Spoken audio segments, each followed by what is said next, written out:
Welcome, dear friends, to your very own Good News channel and to your favorite prayer time. A shalom from me, Madhubala Ernest.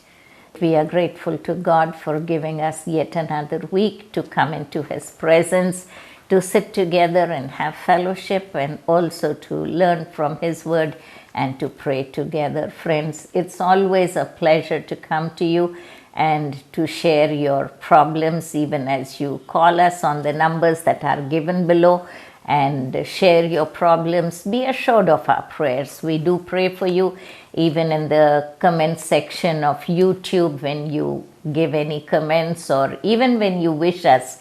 We take your names from there and we pray for you. I personally pray for those requests that come on the YouTube. So continue to call us up and continue to give us your prayer request. We want to pray for you because we want to help you in whatever way we can.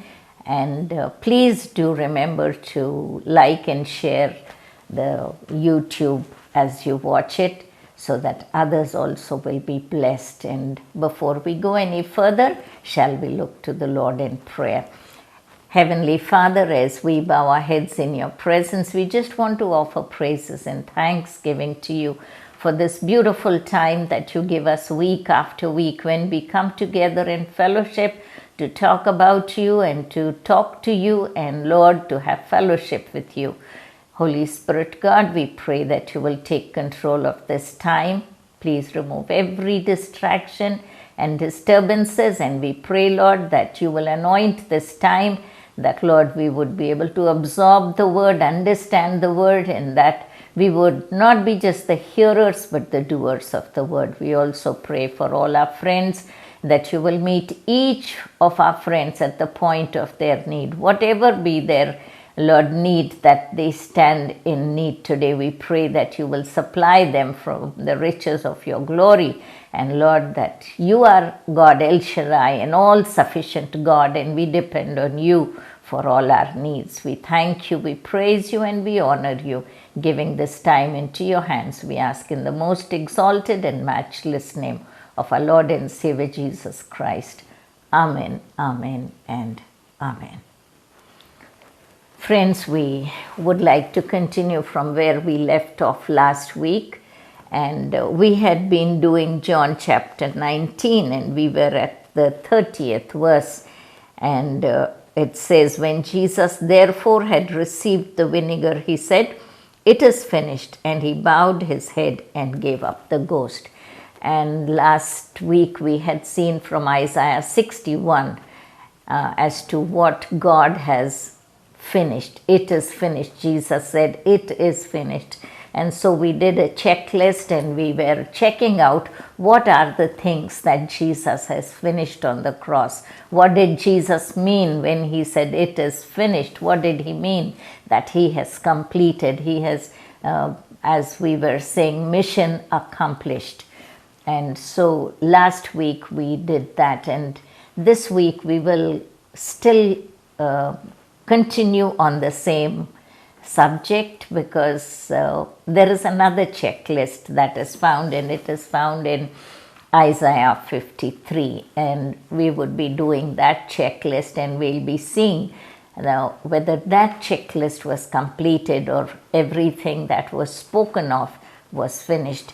We would go back to Isaiah today again, and we would look at Isaiah, because the book of Isaiah is very, very important where the life of Jesus is concerned. Isaiah 53 talks about the death of Jesus Christ, the sufferings of Jesus Christ. It's called the chapter of the suffering servant. And so it is also known as the fifth gospel. It is a gospel in the Old Testament: Matthew, Mark, Luke, and John.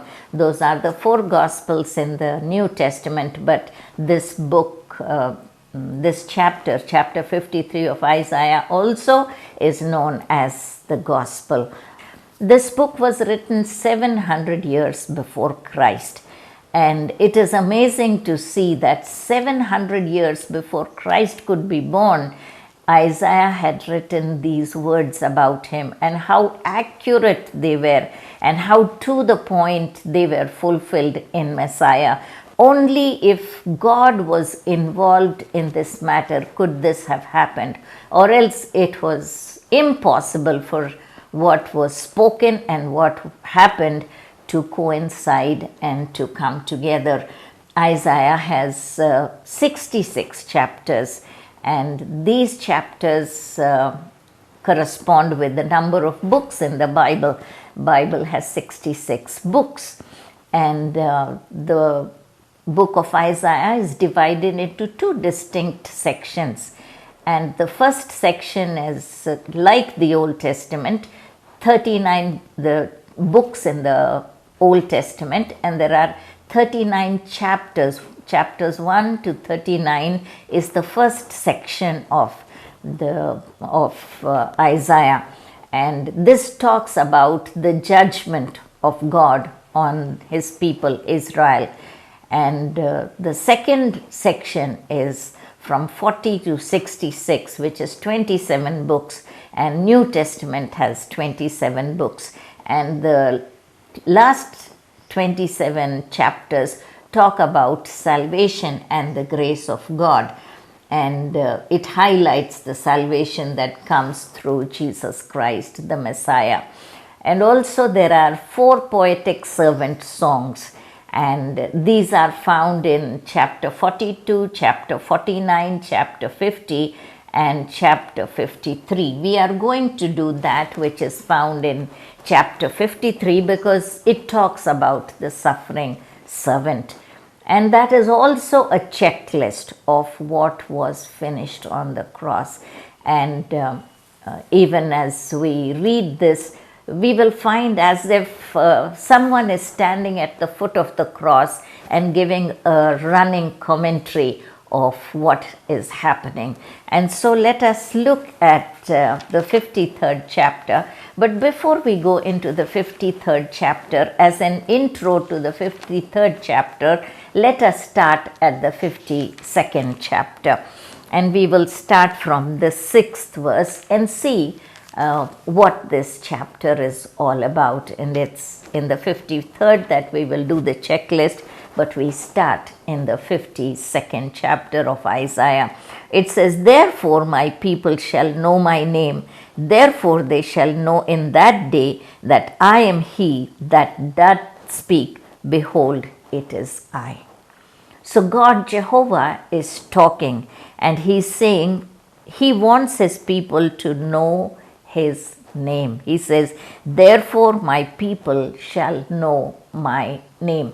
God is so desperate. See, the first 39 chapters talk about the people of God who have gone astray.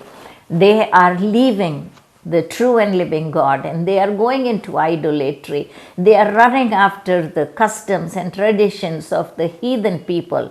They are offering their children to the idols, and they are practicing heathen practices. And God is so very disturbed, and God is very, very upset with his people, and he yearns for his people, and so he wants them to know his name. "Therefore they shall know in that day that I am he that doth speak, behold, it is I."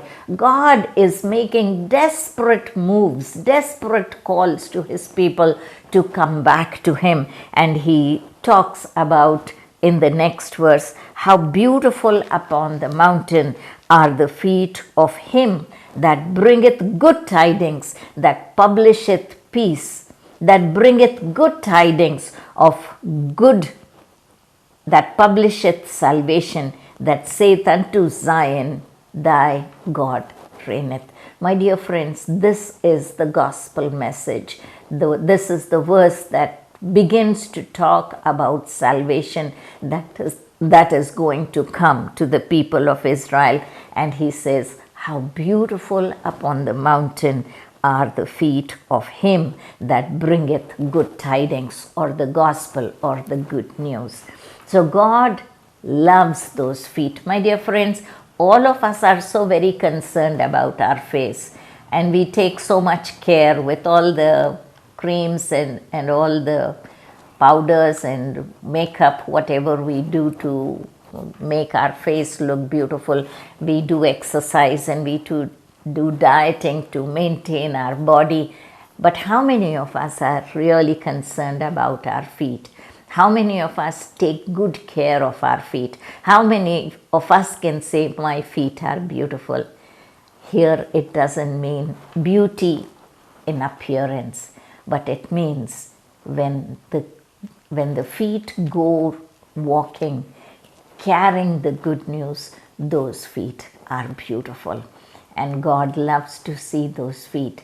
We read about our great Indian saint Sadhu Sundar Singh, who had bleeding feet because he used to go on Himalaya mountain. He used to travel to Tibet often to share the good news, the gospel. He used to take his bag and he used to go up, and as he would walk on those snow-covered mountains, his feet would begin to bleed, and he was known as the apostle with the bleeding feet. And my dear friends, those were beautiful feet for God. And are my feet and your feet beautiful? Are we carrying the good news of the gospel from one place to another? It says, how beautiful upon the mountain are the feet of him that bringeth good tidings, that publisheth peace, that bringeth good tidings of good, that publisheth salvation. So my dear friends, this is what, when we read, sounds like the New Testament, publishing peace, the Prince of Peace. Jesus Christ is known as the Prince of Peace. And Isaiah speaks about that. Isaiah 9:6, it says, unto us a child is born, unto us a son is given, and the government shall be upon his shoulder, and his name shall be called Wonderful Counselor, the Mighty God, the Prince of Peace. And yes, publishing peace, that bringeth good tidings of good, that publisheth salvation, that saith unto Zion, thy God reigneth. And we see in the New Testament, where we have been doing the judgment of Jesus Christ, and how on the cross Pilate writes, King of the Jews. And here it says, thy God reigneth, thy King reigneth. Thy watchmen shall lift up the voice, with the voice together shall they sing, for they shall see eye to eye when the Lord shall bring again Zion. My dear friends, this was the time when Jesus came, when people saw God eye to eye. People saw Jesus walking on earth, God walking on earth. And this is what Isaiah is saying, that the watchmen will lift up their voice, and the voice together they shall sing. This was a time of rejoicing, because salvation had come down from heaven to earth. And then he says, bring forth into joy, sing together, ye waste places of Jerusalem, for the Lord has comforted his people, he has redeemed Jerusalem. So the prophet is talking about the days to come, and he is saying that break forth into joy, because people were in bondage and they needed to be released, they needed to be redeemed, they needed to be set free. And here is Isaiah speaking to them and saying, break forth into joy and sing together. And what is the reason for doing this? It is the waste places of Jerusalem, for the Lord hath comforted his people.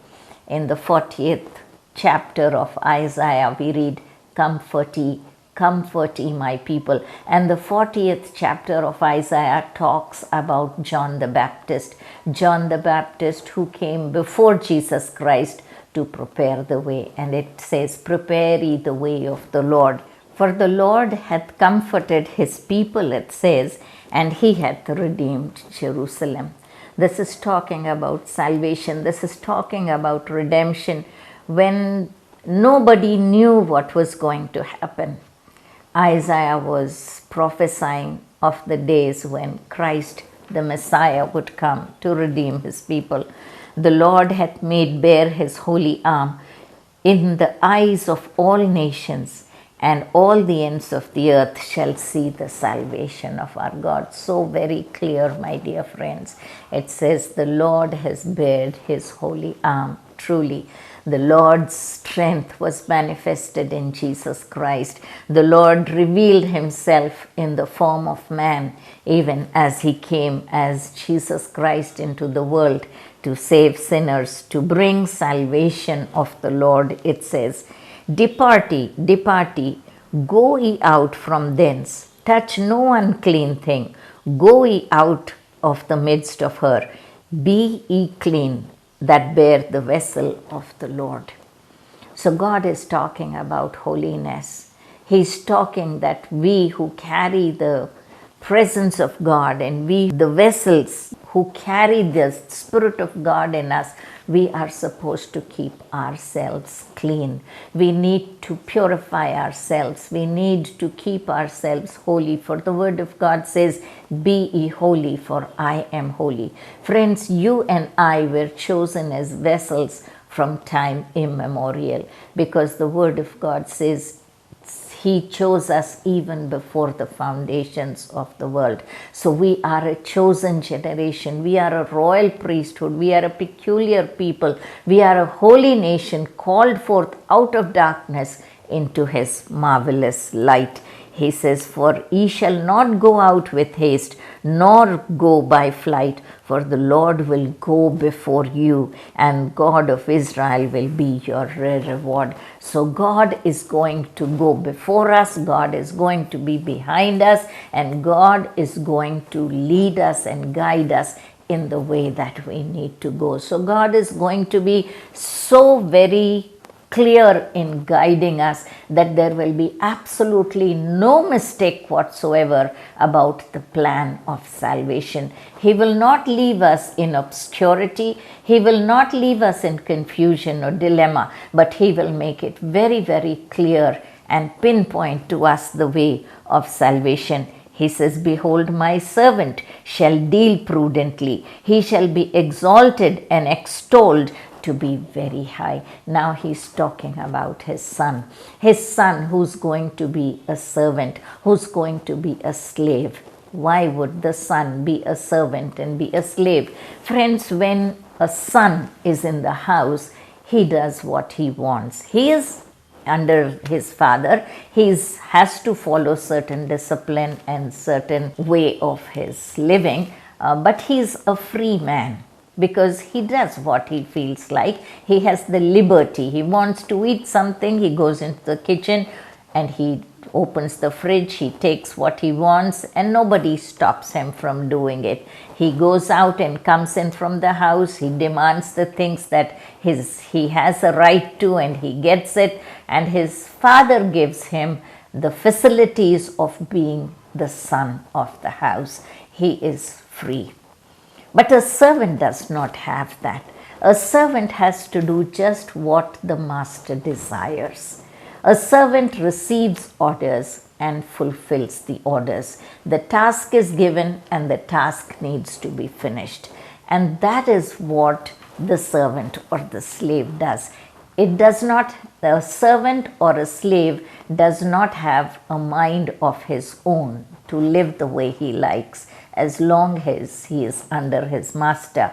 And so when he is under his master, he has to fulfill the desires of his master. When the master gives a task, the duty of the servant is to do what the master says. And this is exactly what Jesus came to do. He said, I have not come to do my will. I have come to do the will of the Father. I do not do anything on my own. Whatever the Father asks me to do, that is what I do. So when he came, when he left heaven, when he left his position as a son and came down to earth, he stripped himself of all the power and authority that he had as the son. He laid it at the feet of his Father, and he came as a mere man to fulfill the work of salvation. And so he came as a servant. And so when he is being mentioned or referred to over here, he is not being mentioned as the Son of God, but he is being mentioned as the servant of God. It says, "Behold, my servant shall deal prudently. He shall be exalted and extolled to be very high." My dear friends, a servant is neither exalted nor extolled. This has to be the Son of God if he is going to be exalted. Exalted means to be held in high position, and extolled means to be vigorously praised. Why would a servant be placed in a high position, and why would a servant be praised or very vigorously? Why would anyone do that? This is about Jesus Christ, that he would come as a servant who would fulfill the will of the Father and do all that the Father has planned. He would accomplish all that the Father has desired for salvation. That is why he said, "It is finished." And when he finishes the task, he is going to be exalted. And we read that he has been given the name above every name, that at the name of Jesus, every knee shall bow, every tongue confess that Jesus Christ is the Lord. So he's going to be exalted. His name is going to be lifted high, and he's going to be extolled, and he's going to be placed very high. As many as were astonished at thee, his visage was so marred more than any man, and his form more than the sons of men. So it says, many were astonished at thee. They will be astonished when they see Jesus Christ. Why? Because his visage is so marred. Yes, my dear friends, when we see Jesus at the cross of Calvary, his visage, his face is so marred that we wouldn't want to see him. So bloodied is his face, and his body so torn apart that no one would desire to look at that bloodied body. It says, and his form more than the sons of God. So shall he sprinkle many nations. Jesus Christ's blood would be, the blood would be sprinkled upon many nations. It says, the kings shall shut their mouths at him, for that which had not been told them they shall see, and that which they had not heard they shall consider. So my dear friends, eyes have not seen, ears have not heard. And this is what was done on the cross of Calvary. Jesus Christ became a slave. He became a servant of the Almighty God. He came down to earth to serve sinners. He came down to earth to set free those who were in bondage. He came to set them free, the captives free. That is what we did last week in chapter 61. Chapter 61 says here, the Spirit of the Lord is upon me, because the Lord has anointed me to preach the good tidings unto the meek. He hath set me to bind up the brokenhearted, to proclaim liberty to the captives, and the opening of the prison to them that are bound. And that is what he had come to finish, my dear friends. And we are going to do next week the 53rd chapter of Isaiah, where we are going to see the checklist and see what are the things that Jesus accomplished on the cross of Calvary. My dear friends, his face was marred, his body was torn apart, that you and I, who were in bondage, who were in prison, could be set free. Are you still in bondage today? Are you still in prison today? Are you in a situation or circumstance which has made you so desperate that you see no way anywhere? Today Jesus says, I am the way, the truth and life, and he's asking you to come to the Father through him. Are you willing to surrender your life to Jesus Christ? Today is the day of salvation. Now is the acceptable time. And if you are willing, my dear friends, to come to him, then this is the time. And if you would close your eyes and surrender your life to him, whatever be your problem, whatever be your situation or circumstance, he came as a slave to earth so that you and I could be free. Shall we look to the Lord in prayer? Heavenly Father, as we bow our heads in your presence, we offer praises and thanksgiving to you. We thank you, Lord, for your loving kindness that endures forever and for your mercies that are new every morning. Lord, we thank you for the good tidings, Lord, that you brought to earth, mighty Father. Your word says, how beautiful are the feet of them that preach the gospel, that preach good tidings on the mountains. Lord, we want to praise and thank you, Lord, for our feet that run, O God, on from place to place to carry the good news of Jesus Christ to the nations. Lord, I pray that you will touch each one of us, even as we listen to your word, that you will fill us with your strength, with your power, Lord, with your anointing. Lord, remove every sin from our life, mighty God. Cleanse our heart, cleanse our body, mind, soul, and spirit. Come and be the Lord of our life, be the King of our life, mighty Father. And we surrender our life into your hands. We also bring all our prayers and petitions, all our difficulties, all our worries we place at your feet. Every sickness we bring to you. Lord, you have promised that I am the Lord that healeth thee. Lord, you have promised I will send forth my word and heal you. Release your word and heal every sick body, mighty Father. Cleanse us, wash us, renew our minds, restore, O God, unto us the joy of our salvation, O Father. And we pray, mighty God, that you would continue to bless and keep us under the shadow of your almighty wings. You are a great and mighty God. And we pray, Lord, that you will continue to bless us. We thank and praise you and give you all honor and glory, surrendering this week into your hands. And we praise and thank you in Jesus' name we pray. Amen, amen, and amen. Praise the Lord, dear friends. May God be with you this week, bless you, keep you, and till we meet next week, may God's presence be your portion. God bless you. Amen.